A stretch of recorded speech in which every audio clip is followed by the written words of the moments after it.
Welcome to my YouTube channel. आज के इस वीडियो में हम इंग्लिश के 12 सिनोनिम्स को डिटेल में सॉल्व करेंगे। ये इस सीरीज़ का 5th वीडियो है। अगर आपने पहले 4 वीडियोस नहीं देखे तो उनकी लिंक मैं डिस्क्रिप्शन में देता हूँ, आपने वो ज़रूर भी देखने हैं। अगर आप मेरे चैनल पे नए हैं तो इस चैनल को सब्सक्राइब करें, बेल आइकन को हिट करें ताकि आने वाले तमाम वीडियोज़ के नोटिफिकेशन आपके पास आ जाएँ। तो आइए आज का वीडियो शुरू करते हैं। पहला सवाल है, एक वर्ड है शेबे। शेबे बेसिकली एक एडजेक्टिव है जिसकी 2 मीनिंग्स हैं। शेबे कहते हैं किसी भी शख्स या किसी कंडीशन को that is poor in condition, और वो पुअर कंडीशन क्यों है? थ्रू लॉन्ग यूज़ और लेक ऑफ केयर, मतलब उसको बहुत ज़्यादा यूज़ किया गया हो या किसी चीज़ का ख्याल ना रखा गया हो, किसी चीज़ की हालत खस्ता हो जाना, पुराना हो जाना। तो अब ये जुमला देखें, the furniture was old and shabby, he wore a शेबे coat, मतलब उसने क्या, एक पुराना कोट पहना। अब शेबे की जो दूसरी मीनिंग है वो क्या है? बिहेवियर के बारे में। क्या? Behaviour that should mean and unfair, नामुनासिब रवैया। अगर इस जुमले पे हम गौर करें, they complained about the shabby treatment they received at the hotel, मतलब उन लोगों ने कंप्लेन की, गिला की, अबाउट वाट, शेबे ट्रीटमेंट, मतलब नामुनासिब रवैया था उनका, दे रिसीव्ड एट द होटल, जो उन लोगों ने होटल पे उनको मिला, मतलब उन लोगों ने होटल पे नामुनासिब रवैया मिलने की क्या, कंप्लेन की। तो शेबे की 2 मीनिंग्स, एक क्या है, पुराना, और दूसरी क्या है, अनफेयर। अब आते हैं, शेबे एक एडजेक्टिव है और एज़ यू नो के एडजेक्टिव की क्या, कंपैरेटिव एंड सुपरलेटिव डिग्रीज होती हैं। तो शेबे की जो कंपैरेटिव डिग्री है वो क्या है, shabbier, SHABBIER, and the superlative degree is shabbiest, SHABBIEST। तो शेबे के सिनोनिम्स क्या होंगे? ओल्ड। अब आते हैं कि शेबे के एंटोनिम्स क्या होंगे। अब शेबे की जो मीनिंग है पुरानी, तो उसकी क्या होनी चाहिए, एंटोनिम? जिद क्या होना चाहिए, नया। तो इसके एंटोनिम्स हैं new, decent, smart. Question number 2 है कोलैप्स। अब कोलैप्स एज अ नाउन भी यूज़ होता है और एज अ वर्ब भी यूज़ होता है। तो इसकी भी 2 मीनिंग्स हैं।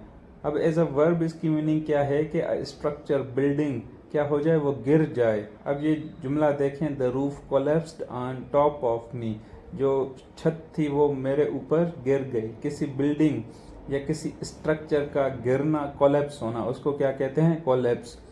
और जो उसकी दूसरी मीनिंग है वो किसी शख्स के बारे में है, fall down and become unconscious as a result of injury और इलनेस, ऐसा शख्स जो गिर जाए और क्या हो जाए, बेहोश हो जाए किसी भी इलनेस, बीमारी या इंजरी की वजह से, तो उसको भी हम क्या कहेंगे, कोलैप्स कहेंगे। अब कोलैप्स के सिनोनिम्स क्या हैं? फॉल डाउन, गिरना, डिसइंटीग्रेट।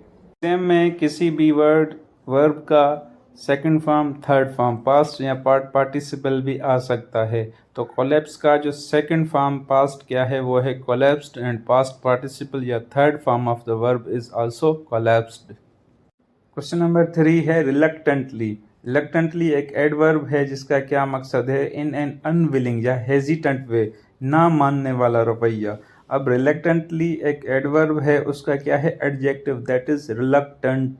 रिलक्टेंट क्या है, अनविलिंग, रेजिस्टेंट, मतलब ऐसा शख्स जो कोई बात ना माने, अपोज करे किसी चीज़ को। तो इसके सिनोनिम्स क्या हैं, अनविलिंग या रेजिस्टेंस। अब रिलेक्टेंट के अपोजिट जिद क्या होगा, एंटोनिम क्या होगा, विलिंग, ईगर, रेडी, ऐसा शख्स जो विलिंग हो, रेडी हो किसी चीज़ को करने के लिए, या ईगर हो। अब रिलेक्टेंट क्या है, किसी चीज़ को ना करना, एंड उसका एंटोनिम क्या होगा, विलिंग। क्वेश्चन नंबर 4 है, एक word pre occupied.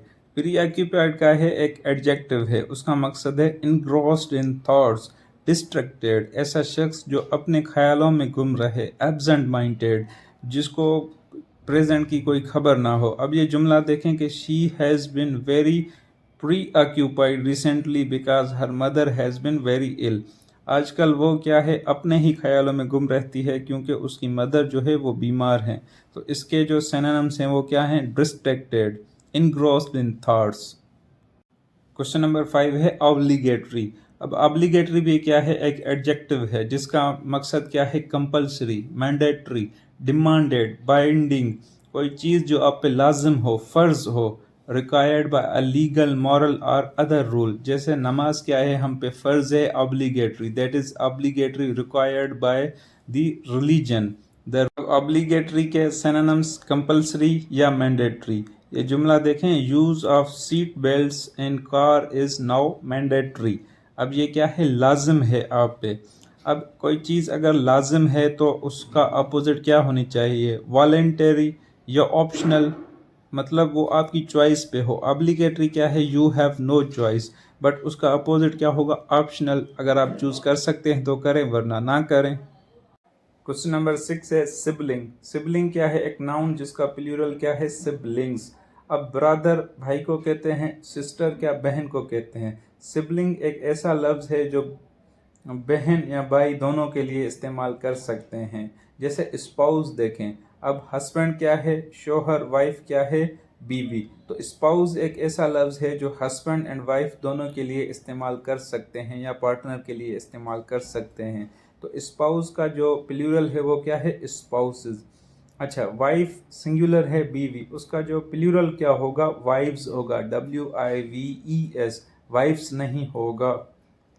Question number 7 है रियलाइज। रियलाइज एक वर्ब है जिसका मकसद क्या है, किसी चीज़ के बारे में एहसास होना या बाखबर होना। अंडरस्टैंड, नोटिस, इसका पास्ट और पास्ट पार्टिसिपल क्या है, रियलाइज्ड एंड रियलाइज्ड, मतलब इसके पास्ट और past participle second and third form क्या है, रियलाइज्ड। अब ये जुमला देखें, finally he realised his ambition to start a new business. Question number 8 है वेदर्ड। अब वेदर्ड भी क्या है, एक एडजेक्टिव है, इसकी दो मीनिंग्स हैं। वेदर्ड कहते हैं किसी भी स्किल्ड शख्स को जिसको तजर्बा हो, एक्सपीरियंस्ड, या दूसरी ये कि अब ऐसी स्किन की type that is brown, rough और damaged due to one has spent a lot of time outside in the sun और हार्डशिप। तो जो वेदर्ड के सिनोनिम्स क्या हैं, वो हैं एक्सपीरियंस्ड, और इसके एंटोनिम्स क्या होंगे, अनस्किल्ड, इनएक्सपीरियंस्ड। अब ये जुमला देखें कि शी हैड वेदर्ड हैंड्स। अब इसका क्या मकसद है, उसके जो हाथों की स्किन है that has been damaged, rough. या अगर दूसरा जुमला देखें कि Ali is a seasoned weathered politician. अच्छा, वेदर्ड को क्या सीजन्ड भी कहते हैं। क्वेश्चन नंबर 9 है इम्प्रेसिव। इम्प्रेसिव एक एडजेक्टिव है जिसका मकसद क्या है, ऑसम, मैग्निफिसेंट, जो तारीफ के लायक हो, स्प्लेंडेड, शानदार। तो इसके एंटोनिम्स क्या होंगे, अनइम्प्रेसिव, ऑर्डिनरी, मीडियोकर। ये जुमला देखें कि she witnessed N impressive view of the mountains, मतलब माउंटेन्स का क्या, एक शानदार व्यू देखा। क्वेश्चन नंबर 10 है बैकड्रॉप। बैकड्रॉप एक नाउन है जिसका मकसद क्या है, एक वो कपड़ा जो थिएटर में लटका होता है जहाँ पे क्या फ्लैश लाइट पड़ती है और मूवी नज़र आती है। एक तो ये मीनिंग है उसकी, वो कपड़ा। दूसरी ये द सेटिंग और background of an event, scene और सिचुएशन, मतलब पर्दे के पीछे क्या चल रहा है, एक जो चीज़ हो रही है उसके बैक हैंड पे क्या चल रहा है। अब ये जुमला देखें, the conference took place against a backdrop of increasing corruption, मतलब कॉन्फ्रेंस जो चल रही है उसके पीछे मकसद क्या है, उसका अरेंज करने का मकसद क्या है, करप्शन। क्वेश्चन नंबर 9 है होस्टेड। अब होस्टेड जो लफ्ज़ है ये निकला है होस्ट से। होस्ट एज अ नाउन भी यूज़ होता है और एज अ वर्ब भी यूज़ होता है। एज अ नाउन इसकी दो मीनिंग्स हैं, एक तो मेज़बान, किसी प्रोग्राम का या किसी पार्टी का जो मेज़बान होता है उसको हम क्या कहते हैं, होस्ट, इंटरटेनर। इसकी दूसरी मीनिंग है a large number of things. जैसे ये जुमला देखें, a host of memories rushed into her mind. अब यहाँ पे होस्ट की मीनिंग क्या होगी, a large number of things. अब एज अ वर्ब इसका सेम मीनिंग है, to act as a host, मेज़बानी करना।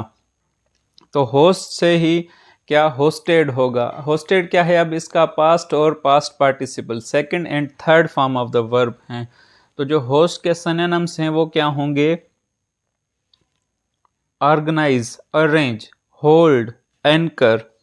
अच्छा, होस्ट एक जब एज अ नाउन यूज होता है, मेज़बान, तो ये क्या है, masculine, it is use for a man, किसी पर्सन के लिए यूज होता है। तो इसका जो फीमेल के लिए क्या यूज होगा, होस्टेस, फेमिनाइन, इसका फेमिनाइन क्या होगा? होस्टेस। वीडियो का लास्ट सवाल है born, BORNE।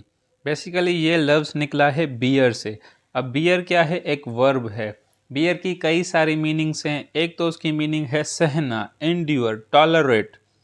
She bore the pain bravely, उसने जो दर्द है वो बड़ी दिलेरी के साथ सहा। बियर वर्ब है, उसका जो सेकंड फॉर्म है that is bore, BORE, and third form है बॉर्न, BORNE। अच्छा, बियर की एक और मीनिंग है give birth to a child, मतलब किसी बच्चे को जन्म देना। उसके लिए भी क्या हम लफ्ज़ यूज़ करते हैं? बियर। और बियर का अगेन जो सेकंड फॉर्म है that is bore. She bore 6 daughters, मतलब उसने क्या 6 डाटर्स को जन्म दिया, पैदा किया। एंड इसका थर्ड फॉर्म है बॉर्न, BORN। ये जो लफ्ज़ बियर है इसका जो थर्ड फॉर्म या पास्ट पार्टिसिपल है BORNE और BORN। जब बियर का मकसद हो give a birth to a child, पैदा करना, तो इसका जो पास्ट पार्टिसिपल है वो क्या यूज़ होता है? BORN।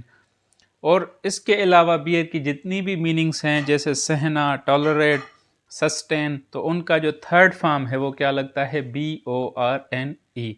So this is the end of video. I hope you really enjoyed watching this video. Thank you.